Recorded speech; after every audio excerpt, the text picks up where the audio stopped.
কাছে যায় ভিক্ষার হাতগুলো পাতবো গো মালিক, আপনি দয়া করেন, রহম করেন ইয়া আরহামার রাহিমিন। মাফ চাই, মাফ চাই, মাফ করে দেন আল্লাহ, মাফ করে দেন মালিক, মাফ করে দেন।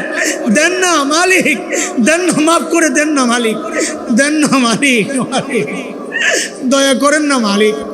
ওই বুড়া সাদা দাড়িওয়ালা মানুষটার চোখের পানি একটু দেখেন, ওই টকবকে যুবকের চোখের পানি একটু দেখেন আল্লাহ, ওই তালিবুল ইলমদের চোখের পানি একটু দেখেন মালিক। ওদের চোখের পানির ওসিলায় আমাদের সবাইকে মাফ করে দেন, সবাইকে মাফ করে দেন আল্লাহ, সবাইকে মাফ করে দেন, দেন মালিক। আর গুনাহ করব না আল্লাহ, আর গুনাহ করব না, আর গুনাহ করব না মালিক। এবারের মতো মাফ করে দেন আল্লাহ, এবারের মতো মাফ করে দেন। রব্বানা যালামনা